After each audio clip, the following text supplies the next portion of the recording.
예수님이 부활하셨습니다. 아멘. 우리 아멘으로 화답할까요? 예수님 부활하셨습니다. 네, 아멘. 오늘은 예수님께서 부활하신 부활의 특별한 주일이고요. 또 우리가 감사와 기쁨으로 예배 드리는 날입니다. 예수님이 부활하셨는데 왜 우리가 감사해야 될까요? 왜 예수님이 부활하셨는데 왜 기뻐해야 될까요? 오늘 말씀에 그 이야기가 나와 있습니다. 우리는 기독교는 일요일이라고 하지 않죠. 아직 여러분들의 입술에 일요일이라는 단어가 굳어져 있다면은 한번 조금씩 바꿔보셨으면 좋겠어요. 우리는 기독교에서는 교회에서는 일요일이라는 말 대신에 주일이라고 합니다. 주일. 주일이라는 말은 기독교인들에게는 익숙하지만 믿지 않는 자들에게는 되게 낯선 단어이기도 하죠. 저도 잘 모르는 사람과 대화를 하다가 어느 순간에 그 사람과 약속을 잡는데 주일날 몇 시에 만나겠어요? 라고 하면은 되게 반가워요. 뿌듯해요. 왜냐면은 저 사람이 신앙생활을 하는 사람이구나 라는 생각이 들기 때문에요. 그런데 제가 교회 다니지 않는 사람과 이야기를 하다가 일요일이라는 말 대신에 주일이라는 말이 나왔습니다. 그때는 그분이 저에게 주일이 뭐예요? 라고 물어보는 거예요. 저도 교회 저희도 엘리베이터에 상가의 엘리베이터에 광고 전단지 할 때 주일이라고 하는 게 맞을까? 일요일이라고 하는 게 맞을까? 혹시 주일이라고 했더니 사람들이 몰라서 못 오는 게 아닐까라는 그런 생각도 합니다. 일요일이 주일로 변경된 배경이 있어요. 일요일과 주일의 차이는 우리가 단순하게 믿는 자들이 주일이라고 부르는 것을 떠나서 사실은 이 일요일이라는 것은 원래는 로마가 당시에 전 세계를 지배했던 그 당시에 로마에서 태양신을 숭배하고 있었는데 각각의 나라를 다 지배했더니 각각의 나라에서 이방신들이 다 들어오게 되는 거예요. 다 이방신들이 들어왔더니 로마가 이제 흔들리기 시작합니다. 자기네들이 믿던 태양신이 흔들리기 시작해요. 그래서 태양신이 흔들려서 썬데이, 그래서 일요일이라고 해서 나중에 콘스탄티누스 황제 때는 아예 일요일을 공휴일로 다 선포하게 되었습니다. 근데 후에 로마가 기독교를 국교로 지정한 이후에는 이 일요일을 주의 날, The Lord's Day라고 이제 명명하게 되었습니다.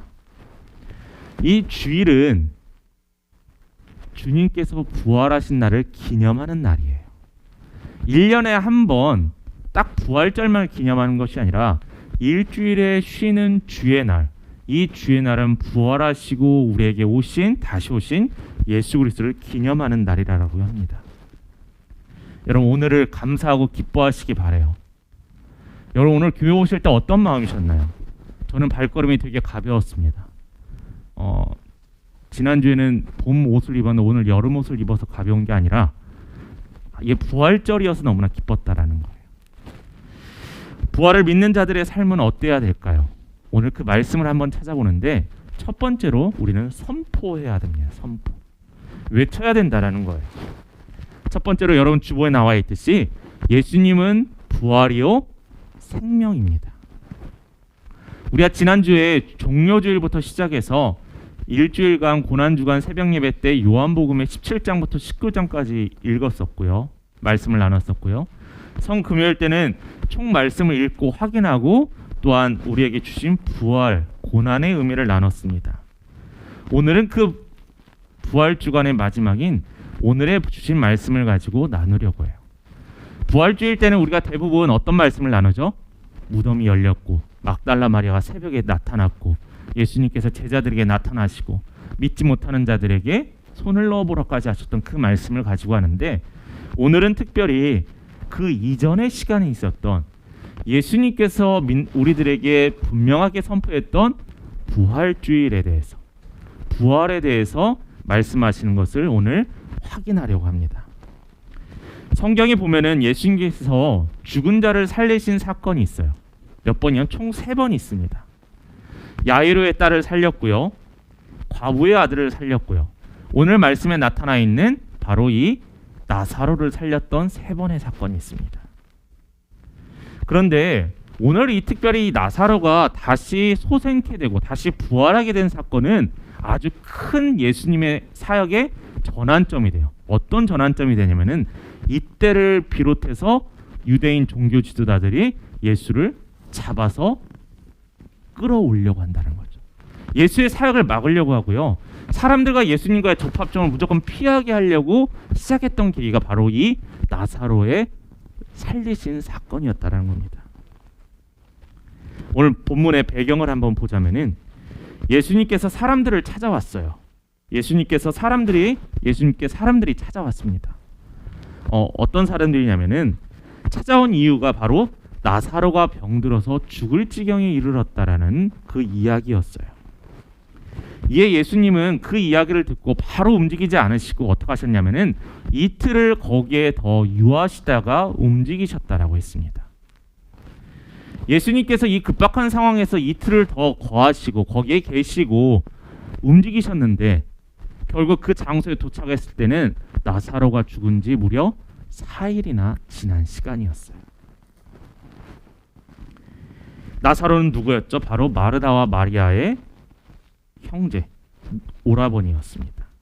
예수님께서 계셨더라면 죽지 않을 거라고 이야기했으나 예수님께서 오늘 말씀하셨어요. 예수님은 뭐라고 이야기하냐면 나사로야, 내가 일어나라라고 했습니다. 죽은 지 4일이 지나고 모든 사람이 슬퍼하며 당연히 무덤에 돌을 다 막아놨는데 예수님께서 나사로에게 돌무덤을 파헤치고 나오라라고 했어요. 나사로가 부활했을까요? 나사로가 다시 살아났습니다. 우린 나사로의 부활과 예수님의 부활의 엄격한 차이를 분명히 기억하고 있어야 돼요. 나사로는 다시 살아나는 것을 뭐라고 하냐면 소생이라고 합니다. 다시 살아난다. 그러나 예수님의 부활은 죽었다가 영이 다시 살아난다라는 거예요. 또 하나의 중요한 차이는 나사로는 지금 당장 병에서 예수님으로 인하여 살아났지만은 나중에 다시 그 나사로는 죽어야만 해요. 그러나 예수님의 부활은 다시 나중에 죽지 않는다라는 거예요. 예수님의 부활은 한 번 죽고 다시 소생케 되었기 때문에 더 이상의 죽음이 없는데 나사로의 죽음은 나중에 나이가 차고 병이 들어서 죽을 수 있다라는 겁니다. 예수님께서는 오늘 본문에서 질문을 해요. 마르다에게. 자, 25절과 26절을 우리 함께 같이 읽어보도록 하겠습니다. 25절과 26절입니다. 시작. 예수께서 이르시되 나는 부활이요 생명이니 나를 믿는 자는 죽어도 살겠고 무릇 살아서 나를 믿는 자는 영원히 죽지 아니하리니 이것을 내가 믿느냐. 자, 마지막에 뭐라고 했죠? 내가 이것을 믿느냐라고 질문을 했어요. 마르다에게요. 무엇을 믿는데요? 다시 살아난다는 것을 너가 믿느냐라는 거예요. 그 전에 마르다가 고백을 합니다. 나중에 부활이 있다고 하셨었죠. 그런데 제 오빠는 부활하지 않을 거예요 라고 이야기하는 것에 대해서 예수님께서 질문하시고 믿음을 확인하시는 말씀이 오늘 본문입니다. 나는 부활이요 생명이라는 이 근원적인 선언은 예수님이 누구신가에 대한 정체성을 확실하게 보여주는 말씀이에요. 여러분들 같으면 이 질문에 어떻게 대답하시겠어요? 내가 믿느냐라고 물어봤을 때 마지못해 믿겠습니다.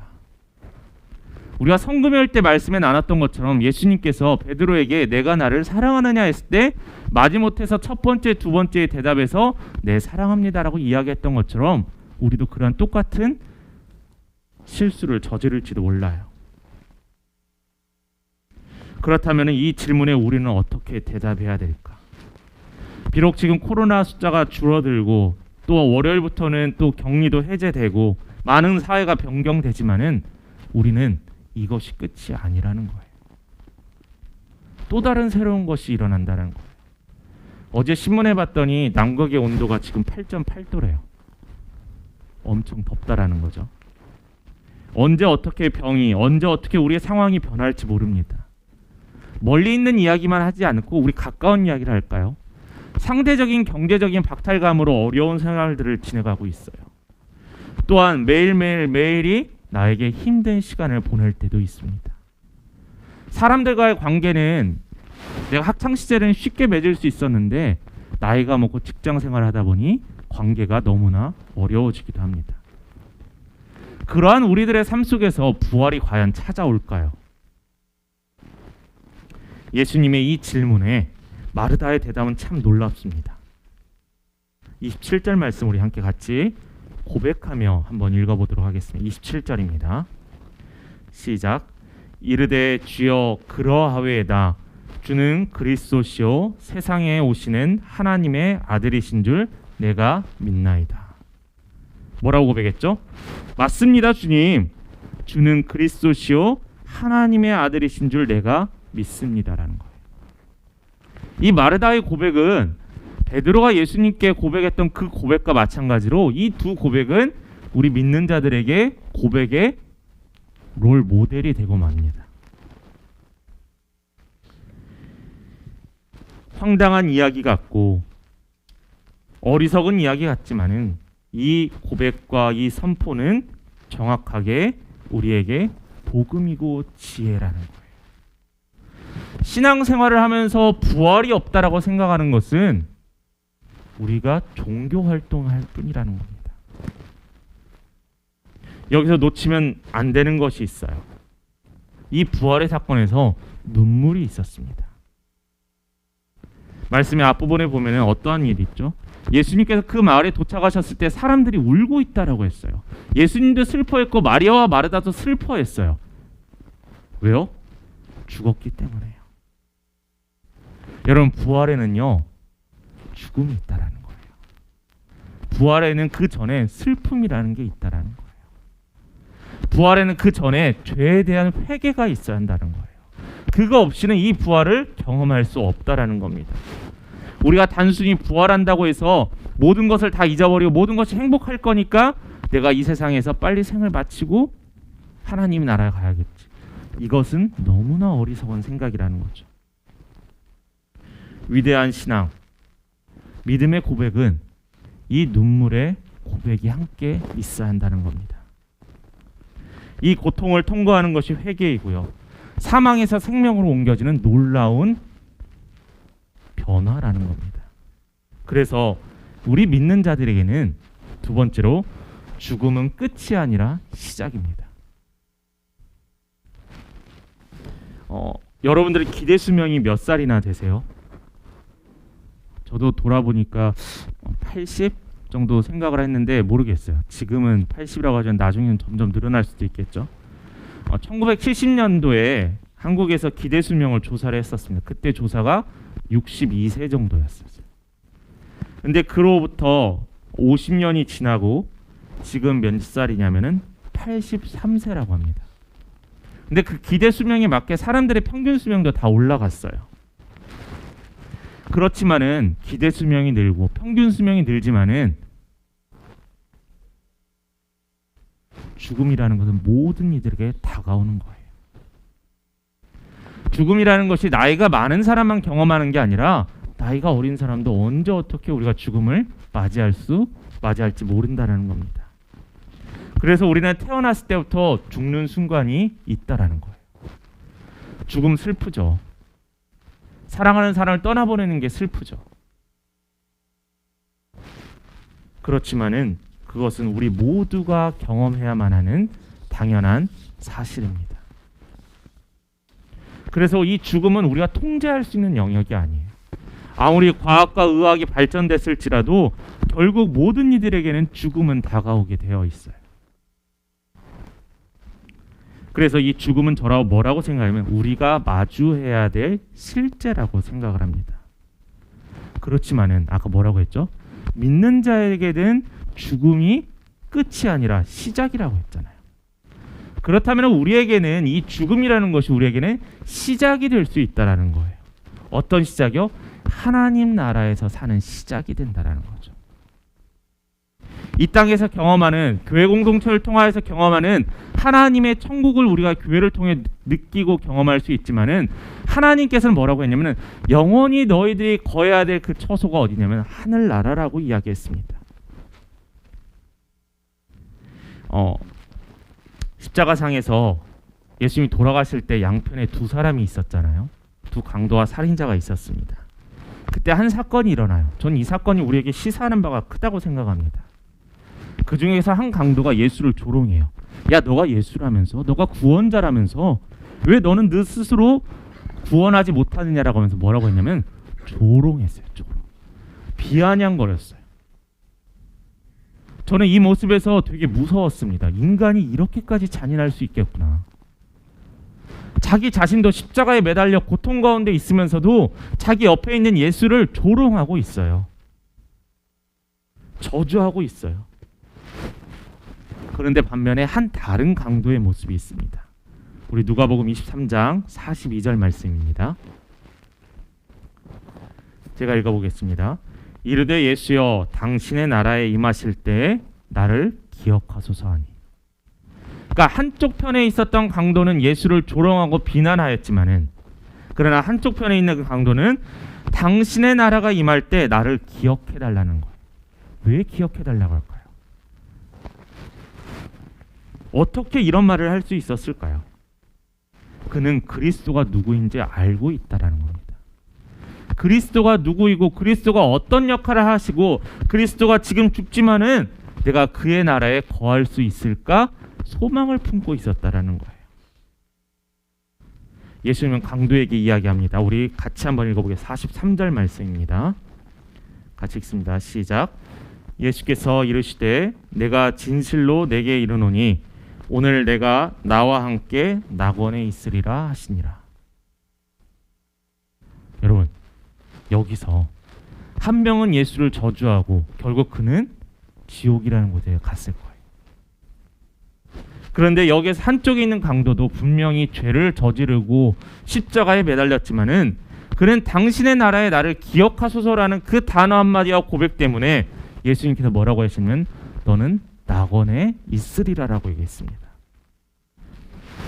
이 말이 무엇이에요? 예수님께서는 죽음이 끝이 아니라는 거예요. 너가 거할 낙원, 너가 이 십자가에서 죽지만은 너가 나에게 믿음을 고백함으로 말미암아 너는 영원히 살 그 집에 거할 수 있겠다라는 겁니다. 뭘 말미암아요? 예수를 믿음으로 말미암아. 우리가 주님을 믿고 예수님을 믿고 또한 기억해야 되는 이유는 바로 이 인생이 마지막이 아니기 때문입니다. 내가 죽을 때가 되어서 모든 것을 마음대로 하는 것이 아니라 내가 죽을 때가 되어도 우리는 영원히 거할 처소가 있기 때문에 우리는 소망을 품을 수 있다라는 거예요. 목회자가 되면 장례식장에 좀 많이 갑니다. 근데 장례식장에 가게 되면은 정말 전혀 다른 두 분위기를 느낄 수 있어요. 물론 다 슬프죠. 그런데 한쪽에서는 찬양을 틀어놓고 곡소리가 나지 않는 곳이 있고요. 한쪽에서는 계속 3일 내내 곡소리만 나는 곳이 있습니다. 나중에는 유가족들이 실신까지 합니다. 기독교인들이 왜 이 장례식장에 찬양을 틀고 슬퍼함을 자제하는 이유가 뭘까요? 그것은 죽은 이가 영원한 천국에 먼저 갈 거라는 소망이 있기 때문이에요. 기독교는 죽음을 기리거나 어떻게 죽느냐를 논하는 종교가 아닙니다. 우리 기독교는 다른 종교와는 다르게 죽음과 죽음 그 이후의 것을 이야기해요. 다른 종교에 대해서는 죽음 이후의 것에 대해서는 이야기하지 않습니다. 분명히 우리 기독교는 죽음 이후에 하늘의 나라, 천국에 대해서 분명히 선포하고 있다는 거예요. 우리가 어디로부터 왔고 무엇을 위해 사는가, 죽음 이후에 어떻게 될 것인가, 이 문제를 완벽하게 이해하고 계십니다. 여러분, 오늘이 부활절임을 믿으십니까? 죽으시고 3일 만에 부활하신 말씀의 예언대로 예수님의 그 부활에 참여하시길 바랍니다. 여러분, 선포합니다. 부활 없는 십자가는 없습니다. 십자가 없는 부활도 없습니다. 그래서 세 번째는 믿는 자들의 삶의 기초는 부활이라는 거예요. 부활. 우리 교회 성도님들은 다 젊으시잖아요. 그러니까 부활이라는 게 아주 먼 이야기라고 생각하지만은 이 부활이 언제 어떻게 소리 소문 없이 온지 모른다라는 예수님의 말씀이 있었어요. 누군가 여러분들에게 기독교인은 무엇인가요? 라고 물어보면 여러분 무엇이라고 대답하시겠어요? 예수를 믿는 사람들입니다. 교회를 다니는 사람들이에요. 그런데 저는 여러분들 정확한 답을 이야기합니다. 구원받은 자, 예수를 부활의 삶을 살아가는 자라고 이야기했으면 좋겠어요. 여러분 어렸을 때부터 많이 들어오셨지만 왜 부활절 때 달걀을 나눠주나요? 달걀을 깨고 새로운 생명이 태어난 것을 상징해서 그렇습니다. 왜 부활절에 예전에 우리 어머니들, 할머니들 보시면 하얀 소복 입고 교회들 오셨잖아요. 그런 재미난 얘기들도 하십니다. 새벽에 새벽 예배를 가시는데 사람이 길을 가다가 하얀 소복 입은 수많은 여인들이 교회를 향해서 가고 있는 모습을 깜짝 놀랐다라고요. 왜 그랬을까요? 다시 새롭게 태어났다라는 거예요. 부활의 복음은 내가 강하면 잘 와닿지 않아요. 왜냐하면은 내가 중심이거든요. 부활의 복음이 강하지 않으면요, 현세에 대한, 지금 내가 살고 있는 시대에 대한 복음만 우리가 강구합니다. 하나님 복 내려주세요. 하나님 우리 가족 부유하게 해주세요. 우리 자녀 좋은 대학 가게 해주세요. 그냥 여기서 멈춰버리고 말아요. 그런데 하나님께서 무엇을 위하여 가장 먼저 기도하라고 했죠? 먼저 그의 나라와 그의 의를 구하라고 했어요. 하나님의 나라를 위해서 기도하라고 했던 거예요. 바로 천국입니다. 부활을 현재의 소망으로 살아가야 합니다. 신자된 자의 삶의 기초는 부활이에요. 특별한 때에만 생각하는 부활이 아니라 우리 삶의 늘 모든 순간순간들이 부활의 시간이 되어야 돼요. 또한 이 부활은 그냥 단순히 나는 죽으면 천국 갈 거야라는 낙관적인 태도가 아닙니다.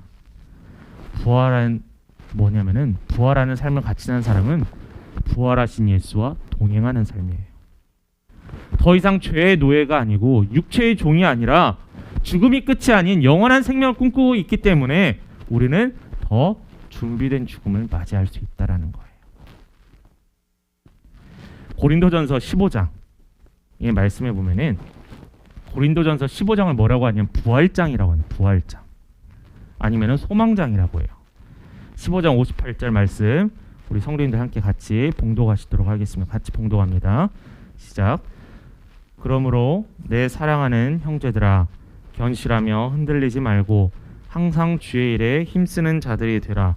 이는 너희 수고가 주 안에서 헛되지 않은 줄을 알미라. 고린도 교회는요, 정말 문제가 많은 교회였어요. 제가 6월 달부터는 교회 중에서 에베소 교회에 관해서 좀 말씀을 나누려고 기도 중에 있는데, 고린도 교회는 너무나 문제가 많았습니다. 지금 우리가 경험하고 있는 수많은 죄악들, 남색하고 또한 물질주의고 또한 다양한 문제들이 그 고린도 교회 안에 내재되어 있었는데, 바울이 고린도 교회 성도들에게 무엇이란, 그러한 세상을 살고 있는 너희들에게 너희들이 하는 모든 수고가 헛되지 않는다라는 거예요. 우리가 세상을 살다 보면은, 직장 생활을 하다 보면 나는 열심히 했는데 원하던 결과 나오지 않으면 어때요? 낭망하잖아요. 절망하잖아요. 그런데 하나님께서 이 바울을 통해서 고린도 교회에 했던 얘기가 뭐냐면은, 너희들이 지금 하고 있는 신앙의 모든 수고가 아무런 빛이 없고 아무런 열매가 맺어지지 않는다라고 해서 낙담할 필요가 없다. 왜냐하면은 주 안에서 헛되지 않기 때문이라는 거예요. 우리 교회가, 우리 성도님들의 삶이 지금은 작고 사람들의 눈에 보기엔 미약할지라도 이 모습과 이 모임은 하나님 보시기에 창대케 드린다라는 하나님의 말씀이라는 겁니다. 굳게 서라라고 이야기했어요. 흔들리지 말라라고 이야기했어요. 결코 이 수고는 헛되지 않는다라고 했습니다. 우리의 마음이 뜨겁고 힘이 넘칠 때